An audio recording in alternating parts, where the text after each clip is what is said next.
RSS کی سوچ جیسے ہم ابھی فیسس کہتے ہیں, بالکل ریلیجس ایکسٹریمسٹ کہتے ہیں, یہ بہت ساری چیزیں اس سے منسوب ہیں.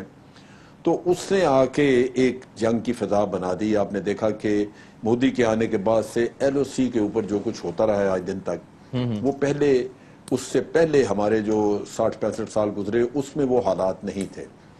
لہذا یہ ایک نیا ایسا دور آیا جس میں وائلنس ہے. ایک طرف پراکسی وارز ہیں افغانستان کی سرزمین سے جو پاکستان میں لانچ کی گئی ہیں, اور دوسری طرف ایک کھلی جارحیت ہے جو آپ کی LOC کے اوپر ہے. ٹھیک ہے. اور مودی کے دور میں پھر یہ پانی والا تذکرہ بھی شروع ہوا کہ پاکستان سے ہم یہ معاہدہ ختم کر دیں گے جو انڈس واٹر ٹریٹی ہے ہمارا.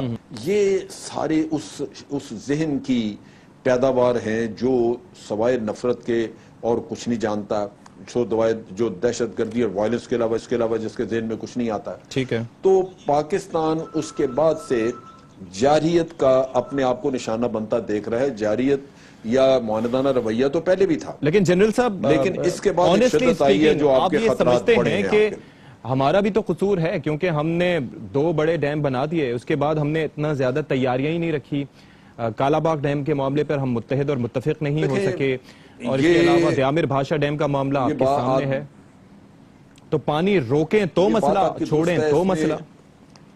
ہاں, اس میں ہماری مختلف حکومتیں آتی نہیں, ملٹری گورنمنٹس آئیں, پولیٹیکل گورنمنٹس آئیں, کسی نے بھی اس چیز کی نزاکت کو نہیں سمجھا, اس کی سیریسنس کو, کیونکہ یہ ایک پولیٹیکل کنسنسس ڈیولپ کرنے کی بات تھی کہ جو لوگ اس کی مخالفت کرتے ہیں ان کو بٹھایا جائے, اور جب تک کوئی پولیٹیکل کنسنسس نکل نہ آئے آپ چھوڑے نا. کیونکہ میں سندھ میں بہت سروس کر چکا ہوں, وہاں پہ میری ملاقاتیں ہوتی تھیں, میں ڈسکس کرتا رہا. اکثر اوقات جو مخالفت کر رہے ہوتے پولیٹیشین, خاص طور پہ حکومت کے لوگ, شدید مخالفت کرتے تھے, لیکن ان کے پاس کوئی جواز, کوئی وجہ, کوئی ایسا انالیسز یا کوئی نیریٹو نہیں ہوتا تھا جس سے وہ ثابت کر سکے کہ ان کو یہ مسئلہ ہوگا. تو وہ لگتا یہی تھا کہ مشرف صاحب نے بھی کافی کوششیں کی تھیں اس حوالے سے کہ کنسنسس ہو جائے, لیکن وہ بھی کامیاب نہیں ہوئے تھے. نہیں, انہوں نے بھی اگر وہ چاہتے, دیکھیں نہیں, انہوں نے وہ کوششیں نہیں کی. دیکھیں ڈکٹیٹر کے لیے نسبتاً آسان ہوتا ہے. اگر وہ چاہتا ہے, ڈکٹیٹر چاہے کہ یہ میں نے ختم کرنا ہے معاملہ, تو وہ تو بٹھا کے سب کو, وہ نیچرلی اس نے کوئی الیکشن تو لڑنے نہیں ہوتے کہ وہ جا کے پاپولیرٹی کا اس کو مسئلہ ہو, تو وہ تو کرا سکتے ہیں. اچھا, لیکن ہوتا یہی ہے کہ ڈکٹیٹر بھی اپنا سمجھتا ہے کہ اس کا معاملہ چلتا رہے, اور بجائے اس کے کہ وہ اپنے لیے مخالفت کہیں سے پیدا کرے, وہ چاہے گا کہ اس کو پولیٹیکل سپورٹ ملتی رہے. تو ان لوگوں کے اپنے لیگیلٹی کے مسئلے ہوتے ہیں, لہٰذا وہ ان چیزوں کو بولڈلی ہینڈل نہیں کر سکے, حالانکہ کر سکتے تھے. لیکن یہ ہے کہ پولیٹیکل گورنمنٹس کی اپنی کیپیسٹی ہوتی ہے جہاں پولیٹیکلی انگیج کرتے ہیں, اور پارلیمنٹ میں ڈیبیٹ بھی ہو سکتی ہے. جن لوگوں نے مخالفت کی ہے انہوں نے اتنی بری طرح مخالفت اس کی ہے کہ یوں لگتا ہے جیسے زندگی موت کا مسئلہ تھا, اور پھر اس کے بعد ڈیمز بنے نہیں. تو آج بھی میں سمجھتا ہوں جو بھی حکومت وقت ہو, اس کی ذمہ داری ہے کہ وہ بڑی ایک مخلصانہ کوشش کرے کہ کنسنسس بنایا جائے. آج بھی کالا باغ ڈیم آپ کی سب سے بہتر اور سب سے اکنامیکل سولوشن ہے آپ کا پانی کے معاملے میں. باقی ڈیمز بہت مہنگی ہیں, چونکہ ان کے لیے انفراسٹرکچر ڈیولپ کرنا, جہاں پہاڑوں میں جتنی دور علاقے وہاں تو رستے نہیں ہیں, تو پہلے تو اس کا انفراسٹرکچر ڈیولپ کرنے پہ اتنا خرچہ ہے, پھر وہاں آبادیاں بنانی پڑیں گی. رانا صاحب کی جانب چلتے ہیں. بہت طرح کے فائنینسنگ, بڑے ڈیمز کے حوالے سے اب فائنینسنگ کے بھی بڑے ایشوز ہیں, اور بہت سی چیزیں جو ڈسکس ہونی ہے اس حوالے سے, تو آئی ہوپ کہ حکومت اس پہ کام کرے. رانا افضل صاحب فرمائیے گا کہ جو اس وقت فیصلہ کیا ہے یہ ورلڈ بینک کے پاس جانے کا, کارگر ثابت ہوگا کسی حد تک, کوئی فائدہ ہوگا؟ اس سے پہلے بھی ہم ورلڈ بینک کے پاس گئے تھے, کس حد تک مفید ہو سکتا ہے یہ فیصلہ؟ ورلڈ بینک کے پاس کس لیے جا رہے ہیں جی؟ یہ پانی کے مسئلے پہ, یہ جو بھارت کی جانب سے ایک دم جب چاہا پانی روک لیا, پانی چھوڑ دیا, اس طرح کے ہم جانا چاہ رہے ہیں ورلڈ بینک کے پاس تاکہ اس پہ بات کر سکیں.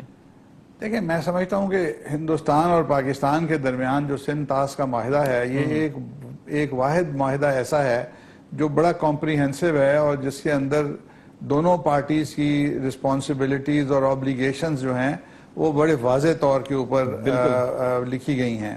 اور آج 70 سال میں بھی یہ معاہدہ جو ہے قدرے دوسرے تمام معاہدوں سے بہتر حالت میں چل رہا ہے, اور اس کے اندر جو امپلیمنٹیشن ہے وہ اس کے اوپر ایشوز آتے ہیں چھوٹے موٹے لیکن ریزالو ہوتے رہے ہیں اور دونوں ملک اس کو ٹھیک طرح سے چلاتے رہے ہیں. تو میں یہی سمجھتا ہوں کہ اس کے اوپر ہندوستان اور پاکستان کو اب تو سیریس تھریٹس آ گئے. 2016 میں انہوں نے کہا کہ جی ہم یہ معاہدہ ختم کر دیں گے یک طرفہ طور پر. بھارت تو ویسے ہی یونیلیٹرلی سارے ڈیسیجنز لے رہا ہے, کشمیر کا معاملہ ہو, پانی کا مسئلہ ہو, ویسے تو یہ دونوں مسائل کریکٹڈ ہی ہیں, تو وہ تو کچھ بھی کر سکتا ہے. مودی سرکار ہے. دیکھیں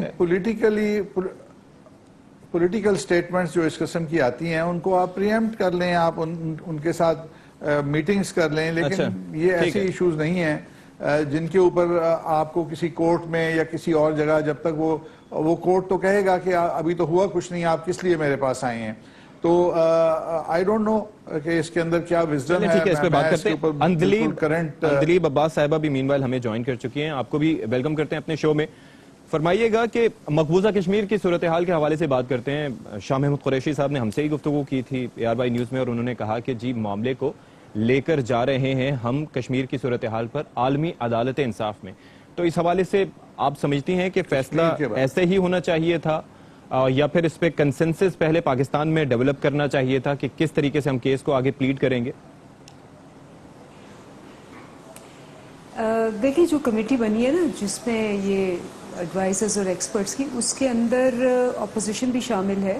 اور یہ ساری باتیں جو ہیں ڈسکس ہو رہی ہیں, جس میں نوید قمر صاحب شامل ہیں, سراج الحق صاحب شامل ہیں, اور وہیں سے, اور آپ کو یاد ہوگا پارلیمنٹ کے فلور پہ بھی اور تقریباً ہر ٹاک شو میں انہوں نے کہا جی کہ یہ بھی ہونا چاہیے وہ بھی ہونا چاہیے. تو قانونی معاملات بھی اور سیاسی معاملات بھی اور جو بین الاقوامی معاملات ہیں سارے فورمز کے اوپر ڈیسائیڈ یہی ہوا تھا کہ اس کو اگریسولی فالو کرنا ہے, اور کوئی بھی ایسی چیز جس میں ذرا سا بھی چانس ہو اس کو چھوڑنا نہیں ہے. کیونکہ دیکھیں جو ایک بہت بڑی کامیابی ہمیں ہوئی ہے جو آج 50 سال پہلے کبھی نہیں ہوئی, کہ یہ انٹرنیشنلائز ہو گیا ہے.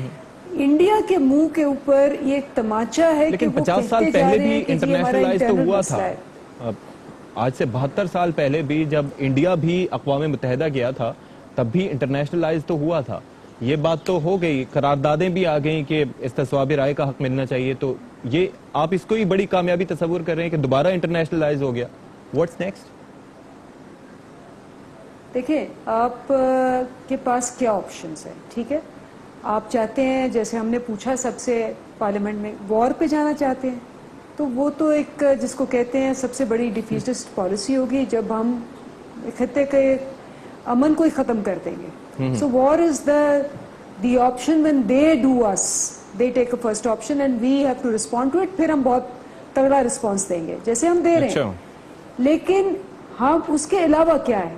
اس کے علاوہ یہی ہے کہ انڈیا بہت بڑا ایک ملک ہے, بہت بڑی مارکیٹ ہے, بڑے سٹیکس میں ہے ساری دنیا کے اس کے اندر, لیکن ہم اس کو ریز کر سکتے ہیں by putting pressure on India. میں اور ہمارا ملک تو بہت دیر سے کہہ رہے ڈائیلاگ کا. آپشن اور کیا ہے؟ قانونی آپشن ہے, یا آپ فورمز پہ جائیں, یا آپ internationally through the big powers. P5 جو ہے, ابھی آپ نے دیکھا ہے کہ UK نے بھی فون کیا ہے, بورس جانسن نے فون کیا مودی کو, اور انہوں نے کہا ہے کہ جی آپ اس کو سولو کریں, ٹھیک ہے, اس کو یہ تنازع ہے اس کو ریکگنائز کریں.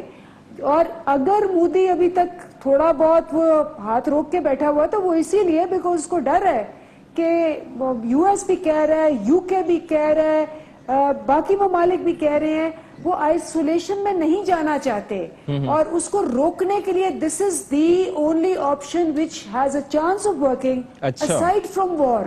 اور وار کے اندر تو آپ کو پتا ہے کہ ڈسٹرکشن ہوگی, یعنی کہ جارحانہ سفارتکاری آپ کہہ رہی ہیں کہ وہ ہمارے پاس واحد آپشن ہے, اور عالمی فورمز پہ جانا ہمارے پاس آپشنز میں سے شامل ہیں.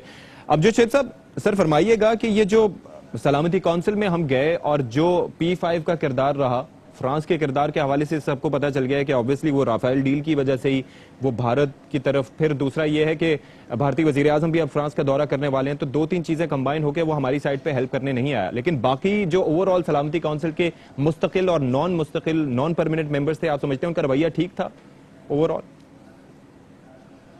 جی, اس سے پہلے میں ایک بات کر دوں جو آپ پہلے کوشچن کر رہے تھے. اچھا, یہ انٹرنیشنلائز ہونے کے لحاظ سے میں سمجھتا ہوں کہ یہ بہت بڑی اچیومنٹ ہے. اچھا, اس کی وجہ بنیادی یہ تھی کہ جب آپ نے جب آپ نے شملہ معاہدہ کیا تھا تو اس کے بعد یہ ایک بائیلیٹرل ایشو بن گیا اور پھر اس کے بعد ایک طرح سے ڈیڈ رہا اور اس کو انٹرنیشنلائز کرنے کی پھر وہ کوئی بہت بڑے پیمانے پہ کوششیں نہیں کی گئیں کیونکہ ہر دفعہ یہ چیز آڑے آتی تھی کہ جی بائیلیٹرل ہے.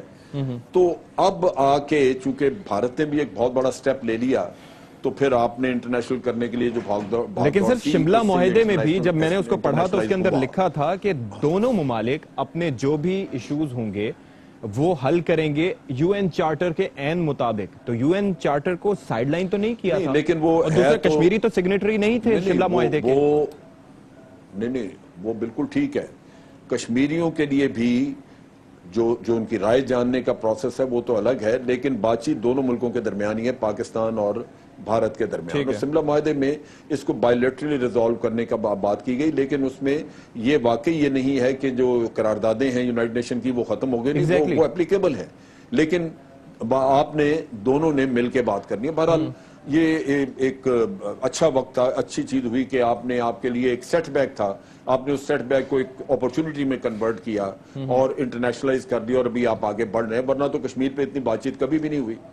اب دوسری چیز جو آپ بات کر رہے ہیں آپ یہ کہہ رہے ہیں کہ وہاں پہ بھارت یک طرفہ جو بھی کرے وہ کر کے تو ہمارے پاس کیا آپشنز ہیں.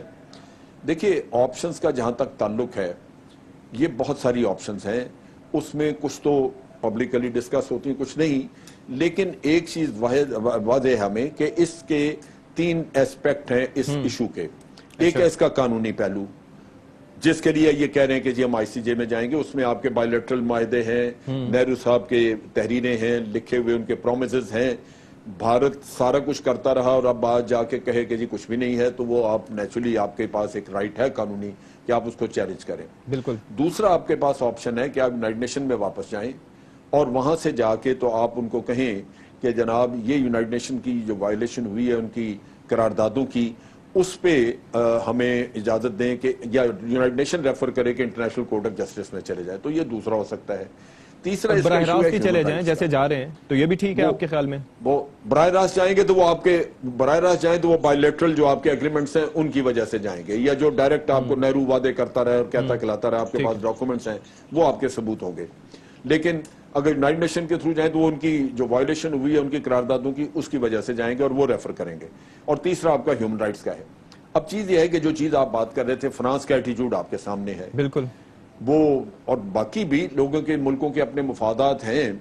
میرا اپنا خیال ہے کہ آپ کو وہ توقع نہیں رکھنی چاہیے کہ انٹرنیشنل کمیونٹی سے آپ کو انصاف ملے گا. چائنا آپ کو سپورٹ کرے گا اوپنلی, باقی نیوٹرل سا آپ کو دیں گے اور ہو سکتا ہے فرانس اسی طرح بہت مخالفت کرے اور یہاں یونینیمٹی چاہیے. یہ جو ایشو ہے کہ ہمیں انٹرنیشنل سپورٹ کتنی ملے گی, اصل چیز یہ ہے کہ جو میرا ہے ملاحظہ جو میں نے اسٹڈی کی ہیں یہ چیزیں وہ یہ ہے کہ آج 70 سال کی تاریخ میں امریکہ کے ہم اتحادی بھی رہے اس کے باوجود امریکہ پاکستان کو یوز کر کے بھارت کو oblige کرتا ہے. ایگزیکٹلی. اور ابھی بھی یہی ہوتا دکھائی دے رہا ہے. ویسے تو صدر ٹرمپ کی جانب سے کہا جا رہا ہے کہ میرے اپنے دوستوں سے بات ہوئی, پہلے بھی انہوں نے میڈیشن کا کہا, ہم افغانستان کا مسئلہ حل کرنے کے لیے کردار ادا کر رہے ہیں لیکن ہمیں اس کا صلہ یہ مل رہا ہے کہ میں وہی کہہ رہا ہوں کہ کام ہم نے کرایا کہ افغانستان میں امریکہ کو فیسیلیٹیٹ کیا, وہاں لے گئے اور اس کو سپورٹ کرتے رہے. آج دن تک ہمارا زمینی رستہ استعمال ہو رہا ہے ورنہ وہ سسٹین نہ کرتے وہاں پہ. اچھا. اور فائدہ یہ کہ بھارت کو لا کے وہاں بٹھا دیا. ٹھیک ہے. اس کے ناک کے نیچے وہ ٹیررزم ہمارے ہاں کرا رہے ہیں, ہم نے کچھ نہیں کیا. اور پھر آپ دیکھیے کہ نیوکلیئر ویپنز کا یا سیول نیوکلیئر اس کا ایگریمنٹ کیا ان کے ساتھ کوپریشن کا, اس کے لیے امریکہ نے اپنے ملک کا قانون بدلا کیونکہ این پی ٹی کے بغیر وہ کر نہیں سکتے تھے, وہ انہوں نے قانون بدلا اور ان سے ایگریمنٹ کیا. ٹھیک ہے. اور پاکستان کو کہنا شروع کیا کہ آپ اپنے لانگ رینج ویپن اور جو آپ کے ٹیکٹیکل ویپن ہیں ان کو ختم کریں تاکہ بھارت کی بالادستی رہ سکے یہاں پہ. تو ہمیں بڑا محتاط رہنا ہوگا. یہ تو سارا مفادات کا ہی گیم ہے. میٹھے بول ہیں. ٹھیک ہے.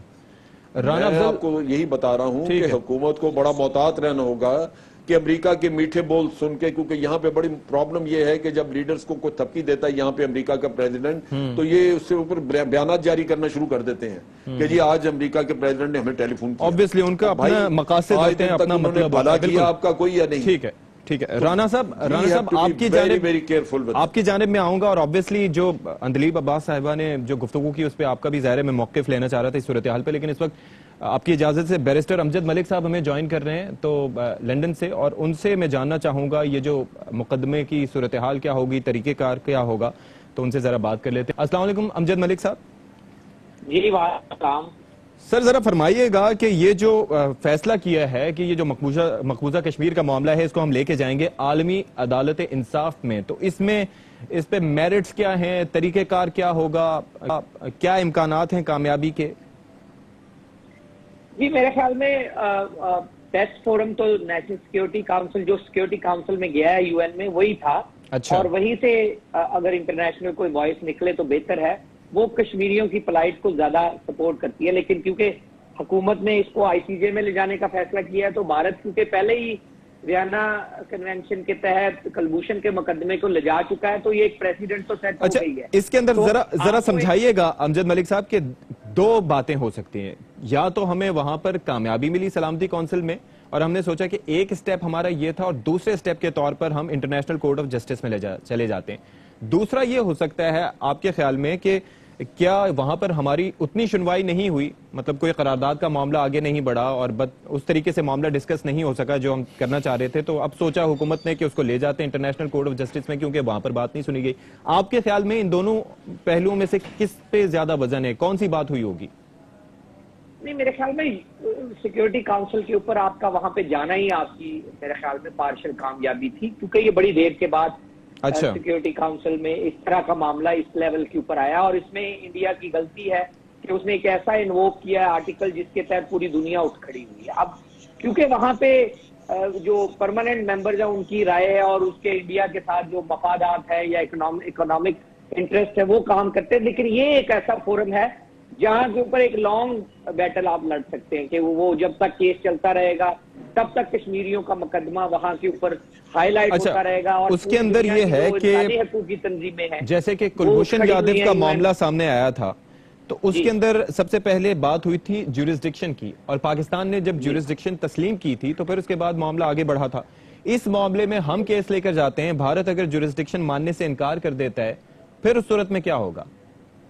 نہیں اس میں دیکھیں آپ بلڈ کرتے ہیں، یہ جیسے لابنگ نہیں آپ کرتے اسی طرح آپ بلڈ کرتے ہیں، یا آپ کے پاس اگر یہ MSP ہیومن رائٹ واچ اور اس طرح کی UN آبزرورز اس طرح کی آپ کے پاس رپورٹیں آنا شروع ہو جاتی ہیں تو یہ آپ کا مقدمہ مزید مضبوط ہوتا جائے گا، اور اسپیشلی یہاں پہ اگر آپ کشمیری ڈائسپورا کشمیری جو وہاں پہ ہیں آکیپائڈ کشمیر میں اور جو باہر دنیا میں اسپیشلی برطانیہ میں بڑا ووکل ڈائسپورا ہے، تو اگر آپ ان کو ساتھ ملاتے ہیں تو میرے خیال میں آپ کا ایک اسٹرانگ ہیومن رائٹس کا مقدمہ بنتا ہے، اور ہیومن رائٹ کی ہی یعنی کہ وہاں پر جو ڈسکشن ہوگی یا جو کیس جائے گا وہ آرٹیکل 370 کے حوالے سے نہیں جائے گا، 35A کے حوالے سے نہیں جائے گا، صرف ہیومن رائٹس کی جو وائلیشن ہو رہی ہیں گزشتہ 72-73 سال سے ان پر کوئی کیس چل سکتا ہے تو چلے گا؟ نہیں آپ جو کمیونٹی جن کو آپ سبجوگیٹ کر رہے ہیں، جن کو آپ ڈیٹینشن میں رکھ رہے ہیں، پرپیچول کرفیو میں رکھ رہے ہیں، اگر ان کی آواز ہی نہیں باہر نکلنے دیں گے تو جو ان کی جو حمایتی ہوں گے یا ان کی جو سٹینڈ کو سپورٹ کرتے ہوں گے وہ ہر وہ دروازہ کھٹکھٹائیں گے جہاں کے اوپر کشمیریوں کی داد رسی ہو سکتی ہے۔ ICJ is one of them. UN کا سیکیورٹی کاؤنسل ایک بڑا فورم تھا، پھر آپ کے بائی لیٹرل جو جتنے بھی آپ کے آنے والے دنوں میں UN کی چاہے مین ہو وہاں پہ جو ہو رہی ہے ڈبیٹ وہاں پہ ہو یا G20 کہیں مل رہے ہوں یا کہیں کسی بین الملک انڈین جو سرکار ہے ان کا کوئی عہدیدار دورہ کر رہا ہو تو آپ ہر وہ فورم استعمال یعنی کہ پریشر بلڈ کر سکتے ہیں اس طرح سے۔ ٹھیک ہے، شکریہ امجد ملک صاحب، آپ ہمارے ساتھ موجود رہے۔ رانا صاحب یہ جو صورتحال ہے مخمیر والے معاملے کی، آپ کیا سمجھتے ہیں کہ یہ طریقہ کار ٹھیک ہے، اسی طریقے سے آگے بڑھنا چاہیے، انٹرنیشنل کورٹ آف جسٹس میں جانا ٹھیک ہے، فائدہ ملے گا وہاں سے کوئی؟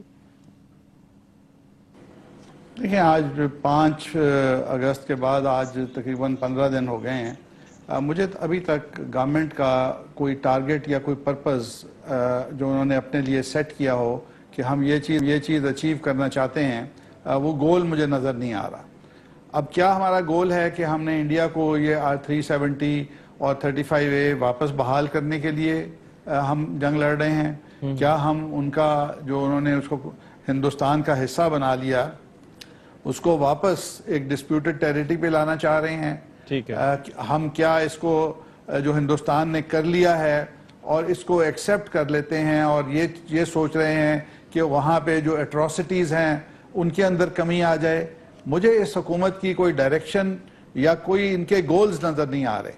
یہ کبھی ادھر ادھر کی باتیں کر رہے ہیں, کبھی خط لکھ رہے ہیں, کبھی کچھ کر رہے ہیں, لیکن ان کا ٹارگٹ کیا ہے, what they want to achieve. I have yet to know کہ آج بھی کافی ٹاک شوز دیکھے بھی ہیں, کیے بھی ہیں, سنے بھی ہیں. مجھے حکومت سب کہہ رہے ہیں کہ یہ سلامتی کونسل میں چلے جانا ایک کامیابی ہے. انٹرنیشنل کورٹ آف جسٹس میں جانے کے حوالے سے جو کمیٹی بنائی گئی تھی اس کی ریکمنڈیشنز بھی یہی تھیں. تو آپ سمجھتے ہیں کہ اس معاملے پر اپوزیشن حکومت کے ساتھ نہیں کھڑی؟ نہیں, وہ ایک الگ چیز ہے, اپوزیشن کھڑی ہے یا نہیں کھڑی ہے. آپ وہ ایک انٹرنل میٹر ہے, ہم ایکسٹرنل میٹر کی بات کر رہے ہیں. اگر آپ یہ سمجھتے ہیں کہ 70 سال کے بعد کشمیر کو لوگ جانتے نہیں تھے, اچھا, کشمیر کے اندر جو ظلم ہو رہا تھا اس کے بارے میں آگاہ نہیں تھے, اور اچانک انیکسیشن آف کشمیر کے اوپر دنیا کی آنکھیں کھل گئیں, تو ایسی بات تو نہیں ہے. کہ ایک بہت بڑا حادثہ پیش آیا جس کے اندر پوری دنیا نے کے اندر ہماری حکومت کے کہے بغیر وہاں پہ احتجاج ہوا, ہیومن رائٹس کے حوالے سے ہوا, سب چیزوں کے حوالے سے ہوا. اور اگر آپ یہ سمجھتے ہیں کہ یونائٹڈ نیشنز اتنا کیلس ادارہ ہے, اتنا سنگ دل ادارہ ہے کہ وہاں پہ ایک پریلیمنری میٹنگ بھی نہیں ہوگی, تو اور وہ پریلیمنری میٹنگ کا ہو جانا پی ٹی آئی حکومت کی بہت بڑی کامیابی ہے, تو میں سمجھتا ہوں کہ یہ ایک غلط سوچ ہے. اگر آپ پریلیمنری میٹنگ کے بعد کامیاب ہوتے اور آپ کے ساتھ سپورٹ ہوتی اور یہ ایجنڈے پہ چلا جاتا اور سیکیورٹی کاؤنسل اس کو ڈسکس کرتی کہ یہ فلیش پوائنٹ ہے, یہ فلیش پوائنٹ ہے, یہاں سے جنگ شروع ہو سکتی ہے یہاں پہ, لیکن آپ نے تو کہا میں حملہ کر دوں, تو وہ تو آپ کی جنگ تو شروع نہیں ہو سکتی, تو وہ فلیش پوائنٹ تو نہیں ہے. اندلیپ صاحب, آپ کا کوئی ٹارگٹ بھی نہیں ہے, آپ کا ریسپانس رانا صاحب کی ان باتوں پہ آپ کیا ریسپانس کرنا چاہیں گے؟ میں اپنی بات ختم کر رہا ہوں. تو پھر سیکیورٹی کاؤنسل میں وہ ایجنڈے پہ جا کے ڈیبیٹ میں کیسے جاتا؟ تو میں یہ سمجھتا ہوں کہ بہت بڑا فورن پالیسی فیلئر ہے, اور اس کے اندر ہماری کشمیر پالیسی جو تھی 1 سال سے, آپ نے ان کے الیکشن سے لے کے اس کے بعد تک آپ کی کوئی ڈائریکشن نہیں ہے, انفارچونیٹ. اچھا ٹھیک ہے, ڈائریکشن نہیں ہے. اندلیپ صاحبہ, کوئی ڈائریکشن نہیں ہے حکومت کی؟ جی دیکھیں, میں بالکل ان سے ہمدردی کرتی ہوں اور میں سمجھتی ہوں ان کا دکھ اور ان کا درد, کیونکہ یہ آپ کو پتہ 4 سال تو وزیر خارجہ ہی نہیں تھے, تو فورن پالیسی کیا, فورن منسٹر ہی نہیں تھا. آج کی بات کریں اس کے بعد یہ میں بولی نہیں بیچ میں, تو اس کے علاوہ پھر کیا ہوا, یہ بالکل صحیح کہہ رہے ہیں. اب ان کی فورن پالیسی تو یہ تھی, جو ان کی انڈرسٹینڈنگ ہے کہ جی آپ ذاتی اپنا بزنس بڑھائیں, اور آپ جو جندل صاحب ہیں ان کو بلائیں بغیر ویزے کے, اور وہ مری میں بیٹھے اور وہ ان کے تعلقات بڑھیں, اور جب سارا پاکستان, ساری دنیا کہے کہ جی یہ سیکیورٹی بریچ کر کے بغیر ویزے کے مری کیسے بیٹھے ہیں, تو مریم ٹویٹ کرے کہ میرے والد کے بہت پرانے, my father's old friend is there, what's the problem with all of you. ٹھیک ہے نا. اس کے بعد پھر وہ جائیں ان کی انوگریشن پہ مودی کی, تو وہ ان کو چارج شیٹ دے دیں ایز اے ٹیررسٹ, پھر وہ ساڑیاں ایکسچینج ہوں, اور حسن اور حسین نواز. تو یہ بالکل صحیح کہہ رہے ہیں, ان کی بالکل انٹرپریٹیشن صحیح ہے کہ اگر پرسنل بزنس نہیں کر رہے اور یہ اس قسم کی بریچز آف سیکیورٹی نہیں ہو رہی, تو کوئی ڈائریکشن نہیں ہے. کیونکہ جس ڈائریکشن میں یہ جا رہے تھے, جس میں نہ فورن منسٹر تھا نہ فورن پالیسی تھی, کہ اس کے گھر آ کے وہ میرجز اٹینڈ کر رہے ہیں اور ملک میں کسی کو پتہ ہی نہیں کہ کیا ہو رہا ہے, اور پھر 52 ٹرپس ابراڈ کر رہے ہیں جس میں سے 22 یو کے میں کر رہے ہیں ٹیکس پیئر کے پیسوں سے. تو یہ فورن پالیسی تو بڑی بریلینٹ تھی, اور اس بریلینس میں جہاں ذاتی مفاد اور ٹیکس پیئر کے پیسوں کو کھا کے سارا کرنا, ملک کے مفادات کو پیچھے رکھنا, وہ ڈائریکشن بڑی کلیئر تھی ان کی. یہ بالکل صحیح کہہ رہے ہیں, اس ڈائریکشن میں ہم نہیں گئے, تو واقعی ہم اس ڈائریکشن سے بہت پیچھے رہے. ٹھیک ہے، ایک بریک لے لیتے ہیں اور بعد وہ ذرا ویڈیو اسکینڈل تھا، اس پر فیصلہ محفوظ ہوا ہے اور اس کے حوالے سے کچھ بات کریں گے. ہمارے ساتھ رہیے گا.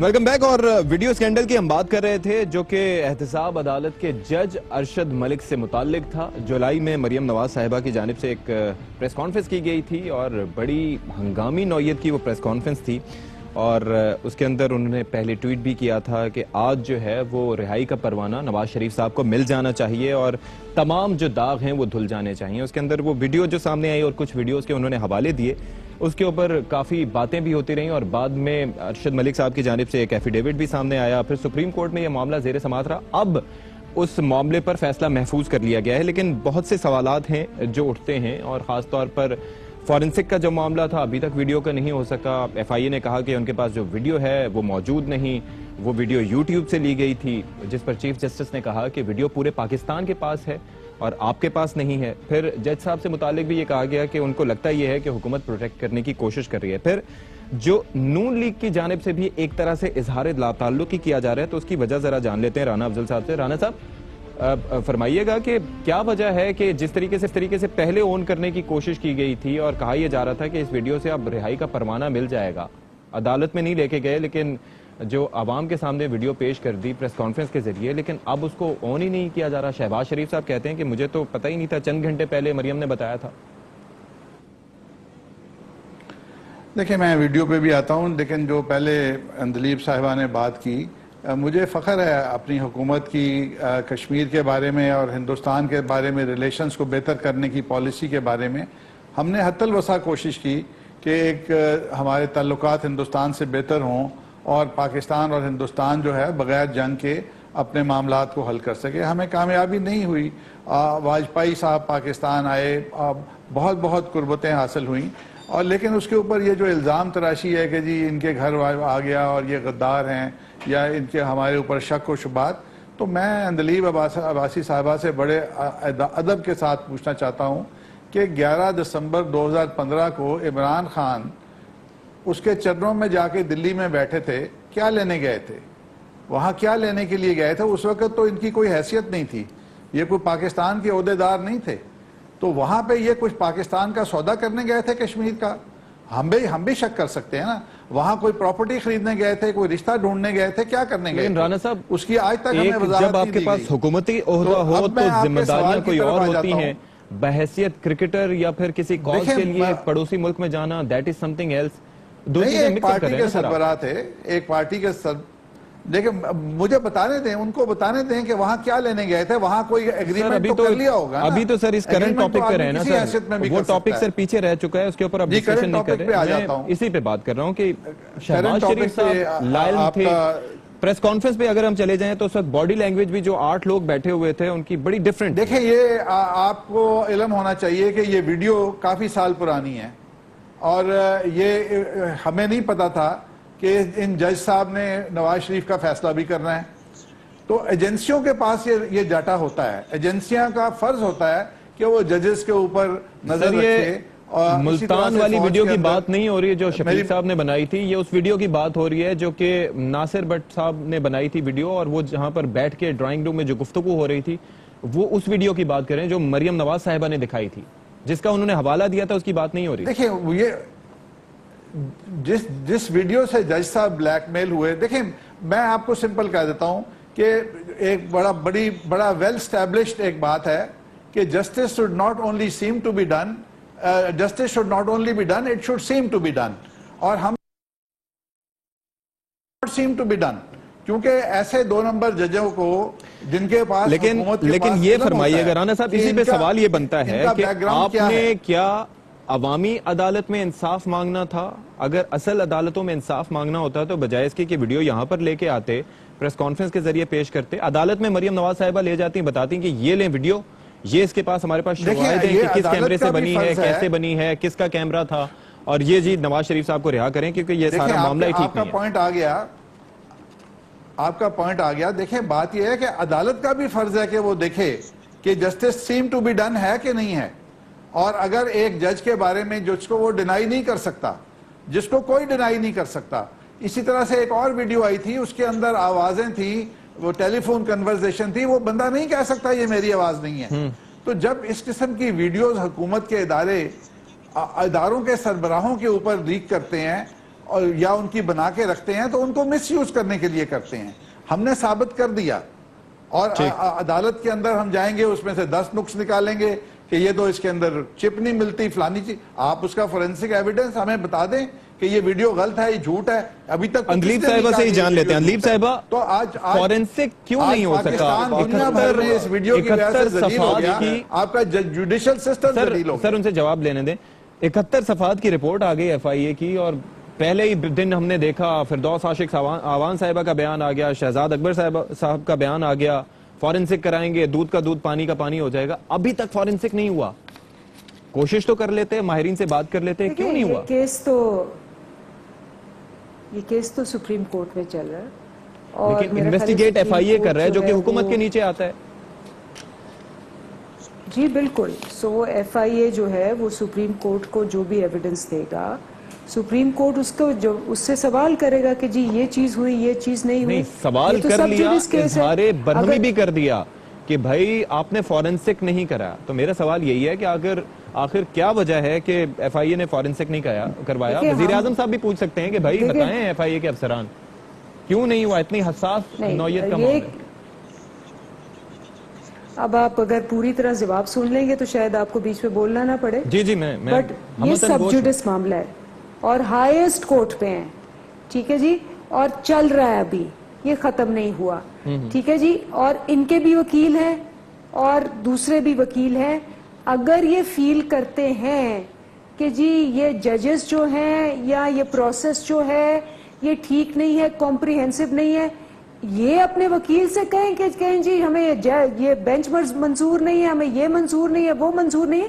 اس کیس میں تو یہ لیگل یہ سارے لوگوں نے استعمال کر سکتے ہیں. ٹاک شو میں آ کے بولنے کی کیا ضرورت ہے؟ ڈسکشن جو ہو رہی ہے اندلیب صاحبہ، وہ یہ ہو رہی ہے کہ FIA نے اس ویڈیو کا فورینسک کیوں نہیں کروایا. ظاہر ہے آپ کی لیڈرشپ کی جانب سے یہ بات کہی جاتی رہی کہ فورینسک ہونا چاہیے، پتہ چلے کہ بھائی کون تھا ویڈیو میں، کس نے بنائی، کون سامنے لایا. آپ بات کو ڈی ریل کریں. کیا FIA کو رپورٹ جو ہے وہ پرائم منسٹر نے مانگی ہے یا FIA کی رپورٹ جو ہے وہ سپریم کورٹ نے مانگی ہے؟ اگر سپریم کورٹ نے مانگی ہے اور یہ کیس وہاں چل رہا ہے اور اگر ان کو اعتراضات ہے اس رپورٹ پہ تو وہ فورم موجود ہے. یہ ٹاک شو میں بیٹھ کے کیوں ڈسکس کر رہے ہیں؟ ہم تو پہلے بھی کہہ رہے ہیں انہوں نے پبلکلی کیوں ویڈیو ریلیز بھی. آپ بات نہیں کمپلیٹ کرنے دے رہے، اسی آپ بات نہیں کمپلیٹ، اس لیے بار بار سوال کر رہے ہیں. میں تو آپ کی بات سن بھی رہا ہوں، جاننا بھی چاہ رہا ہوں کہ آپ ویڈیو کا فورینسک کرواتے اندلیب صاحبہ، فورینسک کراتے اور جھوٹا ثابت کر دیتے. مریم نواز بھائی دعوے آپ کی جانب سے کیے گئے، FIA آپ کے اندر ادارہ ہے. جی ستی میں آپ کو جی امجد صاحب، بات پوری نہیں. امجد صاحب دیکھیے ایک سیکنڈ سر، ایک گورنمنٹ یہ پہلے کہتی رہی کہ ہم فورینسک کراتے ہیں، لیکن پھر ان کو منع کر دیا گیا تھا. اچھا ٹھیک ہے، کہ آپ کریں گے تو وہ ڈسپیوٹڈ ہوگی. ٹھیک ہے، کل کو کیوں کہہ سکتا ہے کہ انہوں نے جاری کام کیا ہے، لہذا یہ عدالت جانے اور وہ FIA جانے. لہذا اس کا اب عدالت اور ان کے درمیان تھا، اس کو مکس اپ نہ کریں. دوسری جو چیز سمجھنے کی ہے وہ یہ ہے کہ یہ کیس بڑا مختلف نوعیت کا ہے. ابھی جو فیصلہ آئے گا اس میں صرف یہ بحث ہے کہ اس کے اوپر کمیشن بننا چاہیے یا FIA کی انکوائری پہ ہی ہونا چاہیے. لیکن سر سٹارٹنگ پوائنٹ تو یہ تھا نا کہ فورینسک ہو جاتا یا پھر چلیں ٹھیک ہے آپ نے کہہ دیا کہ ویڈیو یوٹیوب سے اٹھا لی، ٹھیک ہے سر، لیکن FIA کے اینڈ سے اگر بات کی جائے آرڈرز پہ ہونی تھی. امجد صاحب FIA کے اینڈ سے اگر بات کریں، انہوں نے کہا کہ یوٹیوب سے اٹھا لی، یوٹیوب سے اگر انہوں نے ویڈیو اٹھا لی لیکن ماہرین کی خدمات لے کے پھر بھی کچھ تو پتہ چلانے کی کوشش کرتے. وہ یہ انہوں نے پتہ نہیں کیا جواب دیا. لیکن ایک چیز میں بتاؤں کہ اصل ایشو یہی ہے کہ یہ عدالت اور ان کے درمیان ہے. یہ PTI نکل گئی تھی اس میں سے. اصل جو صورتحال ہے FIA نے بڑی غلطیاں کی ہیں. آپ دیکھیے ناصر جنجوعہ ابھی تک انہوں نے اپنے قبضے میں نہیں لیا ہوا. وہ پہلے کرواتا رہے. ناصر جنجوعہ از دی مین کیریکٹر. ٹھیک ہے، ایک ناصر بٹ ہے، ایک ناصر جنجوعہ ہے. ناصر جنجوعہ از دی پرسن جو پیسے دیتا رہا ہے، ہی از دی مین کیریکٹر. وہ شخص جو ہے وہ اس کو لانچ کیا ہوا تھا PMLN نے سارا ڈیل کرنے کے لیے. اچھا وہ شخص جو ہے وہ پہلے اپنی کرواتا رہا ہے یہ بیل وغیرہ, اور اس کے بعد اللہ جانے وہ کدھر ہے, FIA نے کوئی اس کا ثبوت کوئی نہیں بتایا. تو یہ کچھ نہیں ہوگا ان چیزوں میں. اصل ہوا کیا ہے, میں نے تحقیق کی تھی اور بہت سارے جرنلسٹ انڈیپینڈنٹ جانتے ہیں, اس معاملہ تو بہت سے. ایک تو یہ ناصر جنجوعہ کا معاملہ ہے, ناصر بٹ کا معاملہ ہے, پھر 100 ملین روپیز کی جو رشوت کی پیشکش تھی اس کا بھی معاملہ ہے. تو اسی حوالے سے بات کریں گے. اور اندلیب صاحبہ سے میں وہی تو بتا رہا ہوں آپ کو, اور ستی یا تو آپ کر لو پروگرام, میں وہی تو آپ کو بتا رہا ہوں. سر میں ہی پروگرام کر رہا ہوں, میں تو آپ سے جاننا چاہ رہا ہوں سر. آپ نہیں آپ گھبرا جاتے ہیں, آپ اپنے سمجھتے ہیں کہ میں نے اگر درمیان میں نہ بولا تو شاید آپ کو اینکر سیٹ سے ہٹا دیا جائے گا. یہ نہیں ہے قصہ. آپ ہمیں بھی موقع دیں کہ آپ کو بات سر آپ کو ہی موقع دے رہا ہوں. آپ کریں, آپ نے اگر بولنا. سر میں آپ کو ہی موقع دے رہا ہوں. میں تو کہہ رہا ہوں کہ بہت سے پہلو ہیں اس کے, بہت سے پہلو ہیں. اتنا زیادہ آپ انٹرفیئر کرتے ہیں کہ اس سے بات جو ہے وہ بالکل بیکار ہو جاتی ہے. اتنا انٹرفیئر آپ کرتے ہیں, یعنی ایک بات وہ سنی نہیں جا رہی ہوتی, اس میں انٹرفیئرنس اتنی زیادہ ہوتی ہے کہ آدمی کہتا ہے کہ یار میں چپ رہ جاؤں تو وہ زیادہ. اچھا سر چلے بریک پہ جاتے ہیں, بریک کے بعد آپ کی گفتگو سنیں گے. ایک بریک لے لیتے ہیں, بریک کے بعد دوبارہ آئیں گے.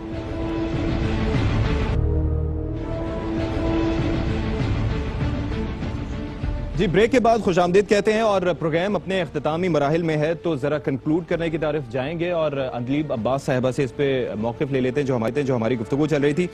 جی اندلیب صاحبہ. دیکھیں یہ تو وہ وائلڈ گوس ہنٹ شروع ہو گیا ہے یہاں, بیکاز آپ کو یاد ہے, آپ نے بھی مینشن کیا, 2.5 گھنٹے کی پریس کانفرنس کی, اس کے بعد فتویٰ دائر کر دیا کہ جی اس ویڈیو کے بعد باعزت بری کر دیں میاں نواز شریف کو وداؤٹ ٹرائل. تو اس کے بعد اب جب گئی ہے سپریم کورٹ پہ اور ایویڈنس آنا شروع ہو گیا ہے, تو چچا صاحب نے کہا کہ جی یہ تو مجھے 2 گھنٹے پہلے پتا چلا تھا, اور مریم خود کہہ رہی ہے کہ یہ تو جی آپ ناصر بٹ سے جا کے پوچھے. ناصر بٹ جو ہے وہ کہہ رہا ہے کہ جی ناصر جنجوعہ سے پوچھے, ناصر جنجوعہ جو ہے وہ پتہ نہیں کہاں ہے. تو ایک دم جیسے ہی ایویڈنس کی بات ہوئی ہے, سپریم کورٹ نے سوال پوچھنے شروع کیے. جیسے نیب سوال پوچھتا ہے تو وہ کہتی ہے کہ میرے دادا سے پوچھیں, وہ دادا تو زندہ نہیں ہے, وہ کہتے ہیں کہ جی حسین سے پوچھیں, حسین کہتا ہے جی حسن سے پوچھیں, حسن کہتا ہے جی میں تو شہری نہیں ہوں پاکستان کا.